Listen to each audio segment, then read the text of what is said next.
हरियाणा की हर अपडेट के लिए बेल आइकन दबाएं और सब्सक्राइब करें STV हरियाणा न्यूज।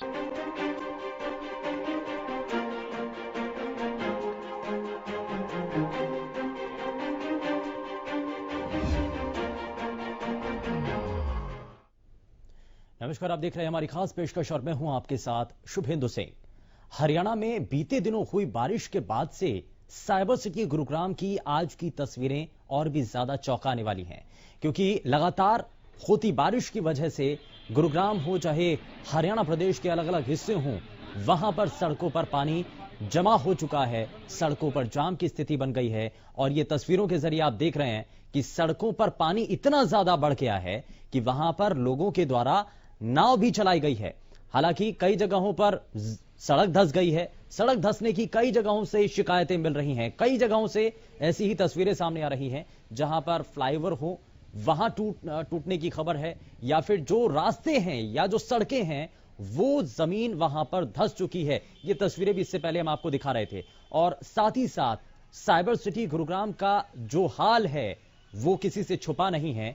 और 2016-18 के बाद अब 2020 में एक बार फिर से कुछ ऐसी ही स्थिति बनती जा रही है। जब 2016 के अंदर महाजाम लगा, 2018 में भी कमोवेश कुछ इसी तरीके की स्थिति बनी, और अब 2020 में बारिश होने के बाद सड़कों पर वही हालात बनते हुए नजर आ रहे हैं।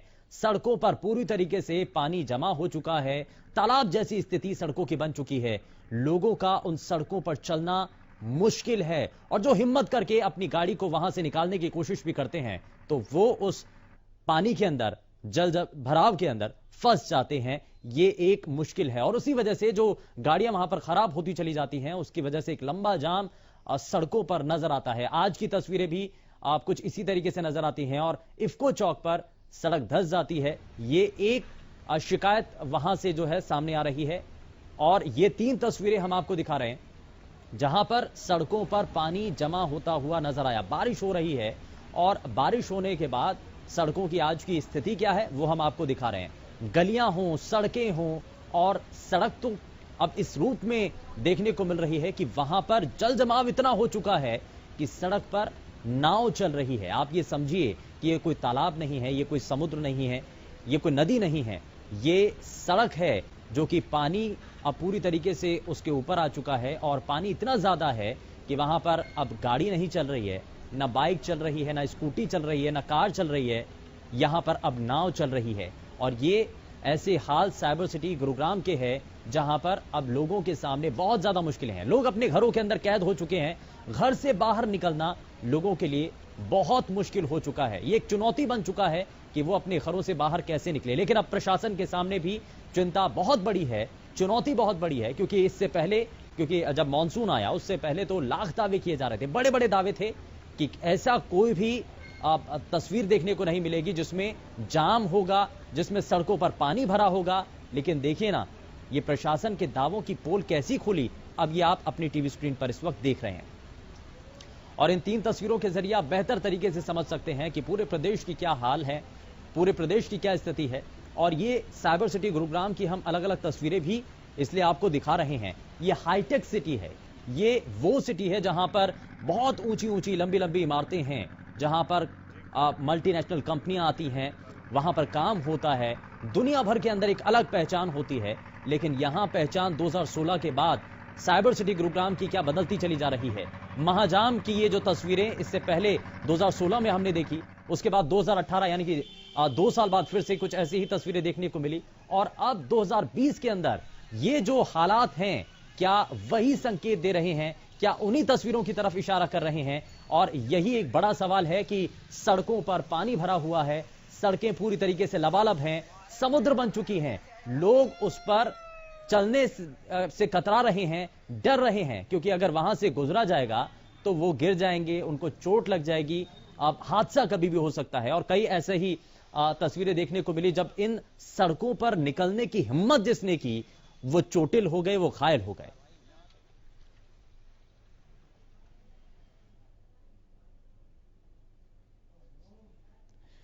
अभी तक की तस्वीरें हमने आपको दिखाई हैं, लेकिन अब जरा हम आपको एक रिपोर्ट दिखाते हैं। गुरुग्राम की आज की तस्वीर क्या है, ऐसे हालात क्यों बने हैं, कहां कहां पर जलभराव हुआ है, जरा इस रिपोर्ट के जरिए आप देखिए।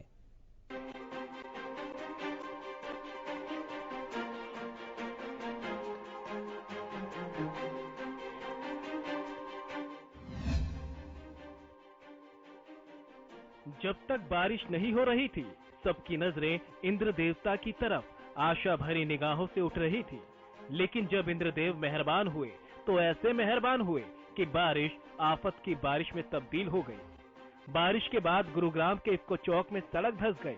NH-48 के सर्विस लेन में सड़क धंसने से लोगों को काफी परेशानियों का सामना करना पड़ा। सड़क में जलभराव का आलम ये रहा कि सड़कों में गाड़ी की जगह नाव नजर आई।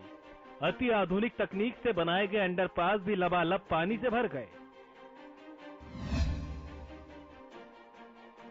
अब आइए साइबर सिटी के बाद चलते हैं स्मार्ट सिटी फरीदाबाद की ओर। यहाँ भी हालत कुछ अलग नहीं है। स्मार्ट सिटी फरीदाबाद में पिछले 48 घंटों से जिस तरीके से बारिश हो रही है, पूरा स्मार्ट सिटी फरीदाबाद डूबता हुआ नजर आ रहा है। स्मार्ट सिटी फरीदाबाद का बस स्टैंड के हालात आप देख सकते हैं कि घुटनों से ज्यादा पानी भर चुके हैं। जो तमाम यात्री हैं उनको काफी परेशानियों का सामना करना पड़ रहा है। आप देख सकते हैं कि पूरा बस स्टैंड, ये अंतर्राष्ट्रीय बस स्टैंड है, अंतर्राष्ट्रीय बस स्टैंड है और पूरा बस स्टैंड जलमग्न हो गया है। बाढ़ जैसे हालात यहाँ पर पैदा हो गए हैं। आप देख सकते हैं कि वो बस है, किस तरीके से पूरी बस डूब चुकी है पानी के अंदर। तमाम जो यात्री हैं उनको काफी दिक्कतों का सामना करना पड़ रहा है। ये स्थिति पिछले काफी लंबे समय से यूं ही बनी हुई है। लगातार स्मार्ट सिटी के प्रोजेक्ट चलाए जा रहे हैं। कहीं ना कहीं जो यहाँ के विधायक हैं, यहाँ के जो कहीं ना कहीं कर्मचारी हैं, अधिकारी हैं, तमाम प्रोजेक्ट जरूर चलाते हैं, पर स्थिति जो की त्यों पिछले काफी लंबे समय से बनी हुई है। देखने वाली बात यह होगी कि क्या इस बरसात से नगर निगम अधिकारी कोई सीख लेता है या फिर इसी तरीके से यात्रियों को, लोगों को परेशानियों का सामना करना पड़ता है।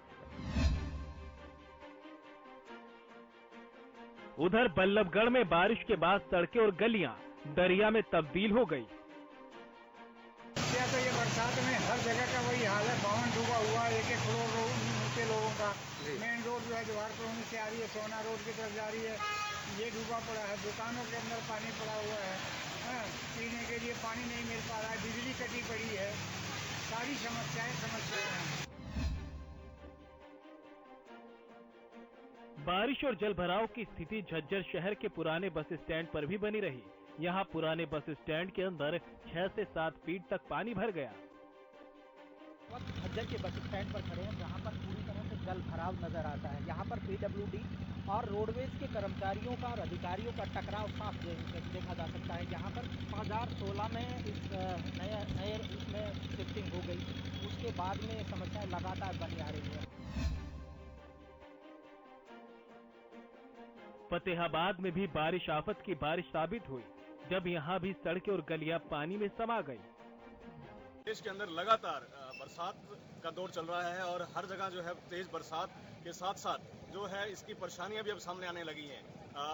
सावन के महीने में जो है बरसात का जो है बहुत कम हुई थी, लेकिन भादों के महीने में अब लगातार बरसात हो रही है। पिछले 2 दिन की अगर बात करें तो फतेहाबाद के अंदर लगातार 2 दिन से भारी बरसात हुई है और 2 दिन के अंदर लगभग 135 mm से अधिक अब तक बरसात जो है फतेहाबाद में दर्ज की जा चुकी है। कल की अगर बात करें, कल भी बरसात के अंदर काफी पानी इकट्ठा हो गया था, लेकिन प्रशासन ने अपने स्तर पर फिर एक बार से जो है यहाँ पंप सेट लगाकर पानी निकाला है। मैं दिखाना चाहूंगा, देखिए अभी मेरे साथ जो है यहाँ एक पंप सेट लगा हुआ है जो पानी निकालने के लिए यहाँ लगाया गया है, लेकिन स्थिति जो है अभी भी उतनी कारगर साबित नहीं हो रही है।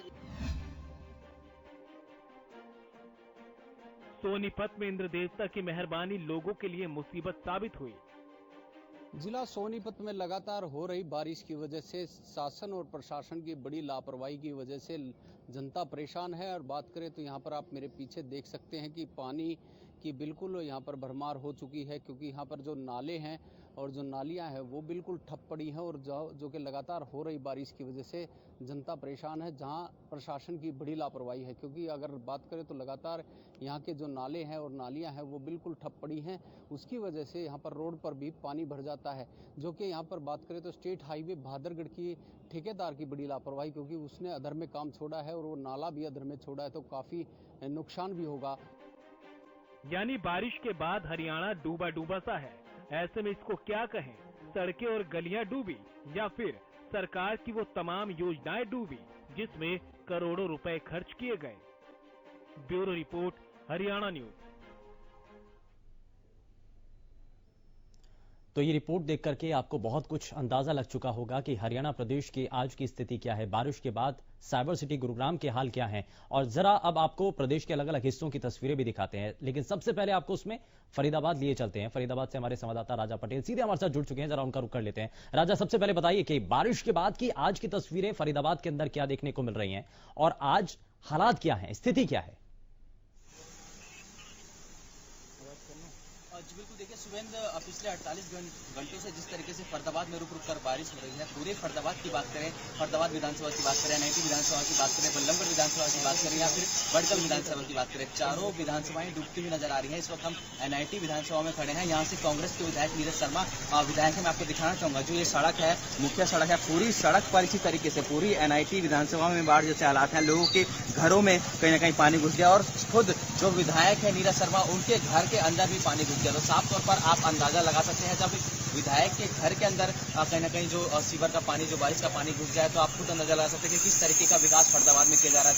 स्मार्ट सिटी के तमाम प्रोजेक्ट चलाए जा रहे हैं। कैबिनेट मंत्री यहाँ से बिलोंग करते हैं, केंद्रीय राज्य मंत्री यहाँ से बिलोंग करते हैं, पर स्थिति ज्यों की त्यों बनी हुई है। नगर निगम के तमाम दावे किए जाते हैं बरसात से पहले कि हम हर एक नालों की सफाई कर रहे हैं, सीवरेज की सफाई कर रहे हैं, पर अब जो पिछले 48 घंटों में कहीं ना कहीं जिस तरीके से बारिश हो रही है, नगर निगम प्रशासनिक अधिकारियों की पूरी तरीके से पोल पड़ती हुई, खुलती हुई नजर आ रही है। जी सुबह राजा, लेकिन सबसे पहले जरा हम अपने दर्शकों को यह भी बताते हैं कि आखिर फरीदाबाद के अंदर ऐसे कौन कौन से इलाके हैं बारिश के बाद जहां पर सबसे ज्यादा वो प्रभावित हुए हैं, वहां पर जल भराव की स्थिति बनी हुई है। कौन कौन से इलाके हैं फरीदाबाद के?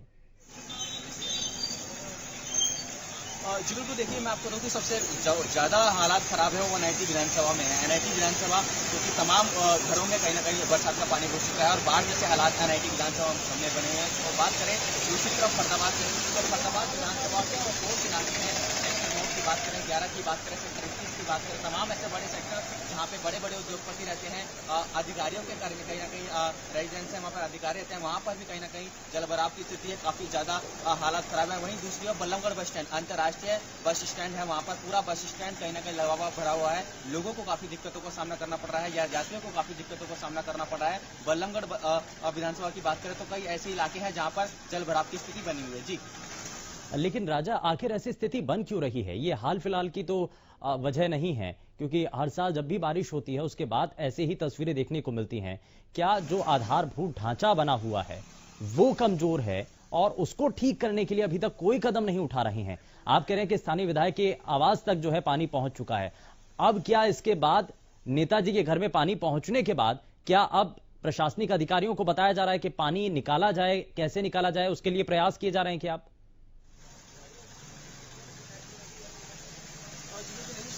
हमारी कई लोगों से बात हुई है, एनआईटी विधानसभा में जो लोग रहते हैं उन्होंने लगातार यही आरोप लगाए हैं नगर निगम पर कि नगर निगम के तमाम जो अधिकारी हैं वो लगातार कॉल कर रहे हैं, वो कॉल रिसीव नहीं कर रहे हैं। तो साफ तौर पर यहाँ पर एक बहुत बड़ी लापरवाही नगर निगम के सामने आती है। वहीं दूसरी ओर बात करें, विधायक साहब के घर में पानी जा चुका है, विधायक साहब चाहें तो कॉल कर सकते हैं, अधिकारियों को बुला सकते हैं, पानी की निकासी करवा सकते हैं, पर विधायक साहब अभी तक लोगों के सामने नहीं आए हैं। साफ तौर पर लोगों का यह आरोप है। और वहीं बात करें दूसरी विधानसभाओं की, बल्लभगढ़ विधानसभा में कैबिनेट मंत्री मूलचंद शर्मा वहां से आते हैं, उनकी विधानसभा में काफी ज्यादा पानी है। वहीं मैं आपको बता दूं कि एक इन्फॉर्मेशन ऐसी भी है, हरियाणा न्यूज को जो जानकारी मिली है कि 1 करोड़ रुपए नाले की सफाई के लिए ठेकेदारों को नगर निगम अधिकारियों ने दिए थे, पर आप खुद अंदाजा लगा सकते हैं कि किस तरीके से नालियां साफ हुई हैं, किस तरीके से सीवरेज साफ हुई हैं। पूरा फरीदाबाद मात्र 48 घंटों की रुक रुक की बारिश में डूबता हुआ नजर आ रहा है। जी जरा लोगों से बातचीत करके देखिए, लोग आखिर इस सब स्थिति पर, क्योंकि बारिश के मानसून के आने से पहले लोगों को यह आश्वस्त किया गया था प्रशासनिक अधिकारियों को द्वारा, निगम के द्वारा, कि कोई भी ऐसी स्थिति नहीं बनेगी, सड़कों पर जल जमाव नहीं होने दिया जाएगा।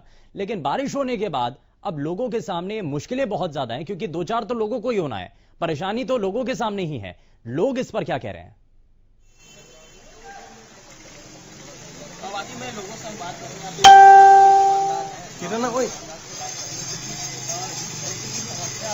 दुकानदार है, उनकी दुकानदारी पर फर्क पड़ रहा है, काफी दिक्कतों का यहाँ पर सामना करना पड़ रहा है। सर, क्या जल खराब है आपकी दुकान के आगे, कितनी दिक्कतों का सामना करना पड़ रहा है? बहुत दिक्कतों का सामना करना पड़ा, दुकानों में पानी घुस जाता है, बहुत नुकसान होता है, दुकानदारी प्रभावित होती है बहुत ज्यादा। कम से कम 30 साल से देख रहे हैं, आज से 30 साल हो गए, पानी हमेशा भरा रहता है। तमाम विधायक आते हैं, वादे आपको जो विधायक है नीरज शर्मा, उनके घर में भी पानी घुस गया है, तो क्या कहना चाहेंगे विधायक साहब? विधायक साहब अपने घर पर बचाएंगे, जरूर बचाएंगे हमें। जो हमारे उनके अपने घर तो बचा लें, जब बचाने आएंगे हमारे को। नगर आपको कल हमने सुना है कि रात को 1 बजे आए थे यहाँ पे, बताया कि रोड में पानी नहीं है। आप देखो कितना पानी है, अब दुकान में देखो ना, दुकान में देखो ना, आप दुकान के अंदर पानी, दुकान को दिखाओ ना, देखो पानी, देखो पानी, देख नहीं है पानी, ये देखो पानी, देखो पानी।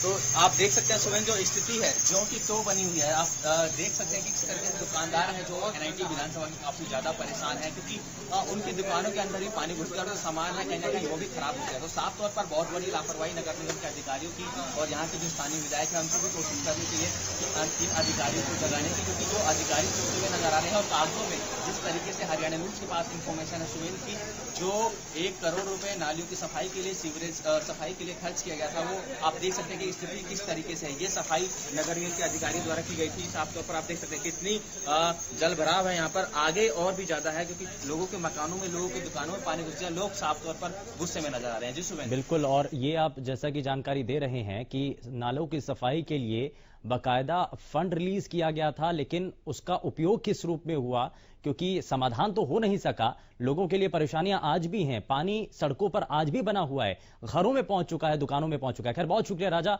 इस तमाम जानकारी के लिए, और ऐसी ही तस्वीरें हम आप तक पहुंचाएंगे। प्रदेश के बाकी हिस्सों की तस्वीरें भी आप तक पहुंचाएंगे और आपको तस्वीरें दिखाएंगे, लोगों की बातों को भी सुनाएंगे, आम जनता का इस सब पर क्या कहना है। लेकिन छोटे से ब्रेक के बाद आप सभी का स्वागत है, और बिना देरी किए जरा आपको अब जल्दी से प्रदेश की अलग अलग तस्वीरें दिखा देते हैं। और लगातार इससे पहले भी हम आपको प्रदेश के अलग अलग हिस्सों की तस्वीरें दिखा रहे थे, लेकिन अब जरा आपको दिखाते हैं वो तस्वीरें जहां पर सड़कें पूरी तरीके से धंस गई और अलग अलग जगहों पर सड़क पर गड्ढे बन गए।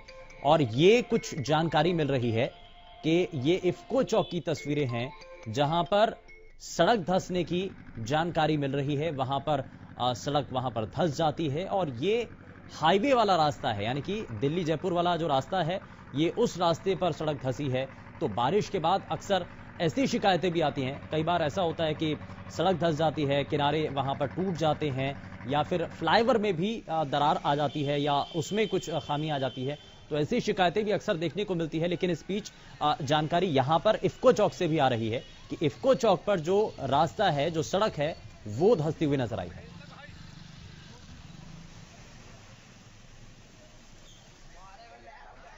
और चलिए जरा अब आपको प्रदेश के अलग अलग हिस्सों की तस्वीरें और दिखाते हैं, और जरा आपको प्रदेश के बाकी हिस्सों की तस्वीरें दिखा करके बताते हैं कि वहां क्या स्थिति है।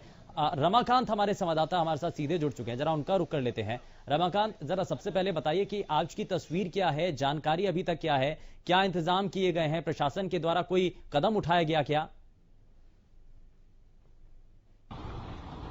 शुभेंदु, मैं आपको बता दूं, यहाँ सुबह से ही जो बारिश हो रही थी उस पे प्रशासनिक अधिकारियों की पूरी तरह से पोल खुलती नजर आई है। मैं आपको दिखा दूं कि ये पुराना बाईपास है, और यहाँ पर बाईपास पर आप देख सकते हैं कि पूरी तरह से रोड टूटा हुआ है, और लोगों को यहाँ पर जो टू व्हीलर है वो फंसकर खड़े हो गए हैं। और यहाँ पर अब तो 2 से 3 घंटे हो गए, उसके बाद भी यहाँ पर पानी खड़ा। आपको दिखा सकते हैं कि बाइक जो सवार है उनको अच्छी खासी समस्या है। कुछ यहाँ पर लोकल कैंडिडेट है, उससे हम बात कराते हैं। सर, क्या नाम है आपका? दीपक जी, क्या समस्या है, कितने सालों से लगातार बनी? देखिए भाई साहब, ये जज्जर का मेन एंट्रेंस है, और यहाँ पर बिल्कुल पानी भरा हुआ है। और यहाँ पर ही क्या, जज्जर के चारों तरफ पानी भरा हुआ है। आप सेक्रेटरी की बात करो, जहाँ सचिवालय जहाँ अधिकारी काम करते हैं वो पानी में डूबा हुआ है। जज्जर का बस स्टैंड पानी में डूबा हुआ है। तो चारों तरफ पानी भरा हुआ है, और यहाँ पर पिछले 6 साल के नाम पर कोई काम नहीं हुआ। आम जनता बहुत दुखी है, बहुत ज्यादा जनता परेशान है। तो झज्जर की भी ये जानकारी हमारे संवाददाता रमाकांत दे रहे हैं। बहुत शुक्रिया रमाकांत, समय का थोड़ा सा अभाव है, लेकिन जरा प्रदेश के बाकी हिस्सों की भी जरा तस्वीरें दिखाते हैं। गुरुग्राम से हमारे संवाददाता मनोज वशिष्ठ भी स्पीच हमारे साथ सीधे जुड़ चुके हैं, जरा उनका रुख कर लेते हैं। रमाकांत ने तो तस्वीरें दिखाई हैं झज्जर से, लेकिन मनोज जरा अब आप दिखाइए कि गुरुग्राम में आज की तस्वीर क्या है। और जो अभी तक जानकारी है वो इफ्को फ्लाईओवर से भी ये जानकारी मिल रही है कि इफ्को फ्लाईओवर के पास सड़क धंस गई है बारिश के बाद। क्या अभी तक जानकारी है? जी बिल्कुल, देखिए शुभेंदु, इफ्को चौक के बाद आज सुबह जो फ्लाईओवर था वहां पर पुलिस को सूचना मिली कि वहां पर 10 फीट का मिलते ही वहां पर पुलिस अधिकारी और NHAI के अधिकारी वहां पर पहुंचे और इसे फिलहाल बैरिकेडिंग कर दी गई है। राहत की बात यह है कि वहां पर कोई किसी के हताहत होने की सूचना नहीं है शुभेंदु। अगर मैं बात करूं, आज हम गुरुग्राम के गाड़ोली गांव में खड़े हैं, जहां पर कल की हुई बारिश का पानी अभी तक नहीं निकला है। आप देख सकते हैं, मैं खुद पानी में खड़ा हूं शुभेंदु। यहाँ पे ग्रामीण है और देख सकते हैं आप दूर तक कि कितना पानी भरा हुआ है। बार बार विकास की बयार बहने की बात की जाती है। गुरुग्राम में गगनचुंबी इमारतें हैं, हाईटेक सिटी कहा जाता है, मेट्रो सिटी कहा जाता है, लेकिन बिल्कुल। और ये जो विकास के बयार है वो तो शायद कितनी बही वो तो नहीं पता, लेकिन पानी यहां पर जरूर बह रहा है। खैर, बहुत शुक्रिया मनोज इस जानकारी के लिए। तो लगातार हमारे जो संवाददाता हैं प्रदेश के अलग अलग हिस्सों से आपके सामने वो तस्वीर रखने की कोशिश कर रहे थे, बता रहे थे आपको कि प्रदेश के अलग अलग हिस्सों की हाल क्या है, वहां की स्थिति क्या है, और हम उम्मीद करते हैं कि जल्द से जल्द इन स्थिति को बेहतर किया जाएगा और प्रशासनिक अधिकारी इस पर जरूर ध्यान देंगे। फिलहाल के लिए बस इतना ही। नमस्कार।